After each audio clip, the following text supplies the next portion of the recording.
اپنے دل کا راز وہاں پر بیان فرما دیتے اور پھر آرزو کرتے کہ خدایا مجھے اٹھا لے، مجھے اپنے پاس بلا لے، میں ان کے اندر رہنا نہیں چاہتا، میں ان کے اندر رہنا نہیں چاہتا۔ اور پھر وہ بلاوا آ گیا، وہ شب آ پہنچی، پھر 19 کی شب آ گئی جس کی پیشن گوئی رسول اللہ نے فرمائی ہوئی تھی۔ وہ شقی اشقل اشقیاء وہ آیا جس نے شمشیر زہر میں بجھا کر حالت سجدہ میں علی مظلوم کے سر پہ ماری، وار کیا۔ شمشیر کا لگنا تھا، بے ساختہ علی کے منہ سے یہی جملہ نکلا، فزت ورب الکعبہ، رب کعبہ کی قسم میں کامیاب ہو گیا، رب کعبہ کی قسم میں کامیاب ہو گیا ہوں۔ وہ شب ایسی تھی، اس شب میں آثار تھے۔ امیر المومنین نے افطار کیا، صرف پانی کے ساتھ افطار کیا، پانی کے ساتھ افطار کر کے بیٹی کے گھر سے آئے۔ وہ آثار نمایاں تھے، ہر دن کوئی ساتھ آتا تھا، اس دن اکیلے تشریف لائے۔ شب سے گویا تیاریاں ہیں علی کی اپنے پروردگار کی بارگاہ میں جانے کے لیے، اور اسی اہتمام کے ساتھ آئے۔ مسجد میں آ کے دیکھا لوگ سو رہے ہیں، سحری کا وقت ہے، لوگ سو رہے ہیں، عبادت کا وقت ہے لیکن جاگے ہوئے نہیں ہیں۔ سب کو ایک ایک کر کے بیدار کیا، اور یہ ملعون ابن ملجم بھی سویا ہوا تھا، الٹا سویا ہوا تھا، اس کو بھی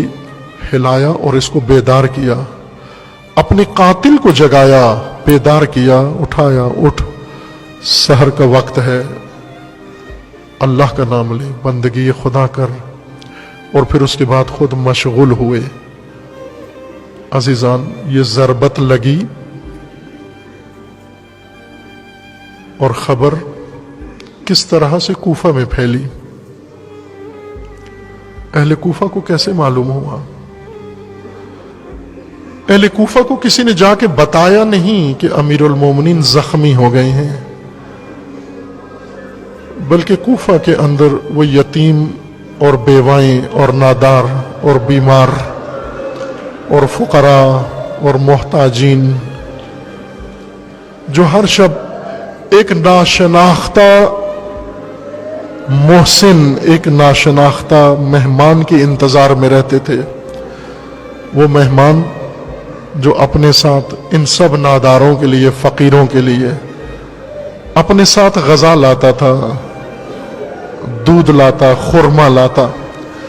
بعضوں کے گھر میں آ کر غیر محسوس طور پر رکھ کے دستک دے کے چلا جاتا کہ کوئی اس کو پہچان نہ سکے کون ہے۔ کئی دفعہ انہوں نے کوشش کی کہ آنے والے کو پہچان تو سکیں، لیکن کبھی بھی کامیاب نہیں ہوئے، نہیں معلوم ہوا کون آتا ہے۔ رات کی تاریکی میں یہ ضروریات پہنچا کے چلا جاتا ہے، اور جن کے گھروں میں کوئی نہیں ہوتا ان بچوں کو کھلانے والا وہاں پر گھر کے اندر جا کر ان بچوں کو اپنی آغوش میں بٹھا کر ان بھوکے بچوں کے سر سے خاک صاف کر کے ان کے چہروں پہ شفقت و مہربانی کا ہاتھ پھیرتا، ان کے سروں پہ بوسہ دیتا، انہیں سینے سے لگاتا، پھر اس کے بعد اپنے ہاتھوں سے خرما اٹھا کر ان کے منہ میں ڈالتا، دودھ کا کاسا اٹھا کر انہیں اپنی آغوش میں ماں کی طرح پلاتا، اور کئی بچوں کو لوریاں دے کے سلا کے آرام کر کے لٹا کے پھر اٹھ کے دوسرے گھر میں چلا جاتا، اور وہاں سے پھر کسی ویرانے میں چلا جاتا، اس ویرانے میں جاتا جہاں پر کوئی نابینا، نادار، مسکین جس کو سب نے چھوڑ دیا ہے، کوئی اس کا پرسان حال نہیں ہے، اس کے پاس جاتا اور جا کر پہلے اس کو سلام کرتا، پھر سلام کر کے وہ منتظر رہتا، اور وہ پہچان جاتا کہ میرا دوست آ رہا ہے۔ کہاں سے پہچانتا؟ قدموں کی آہٹ سے پہچان جاتا ہے۔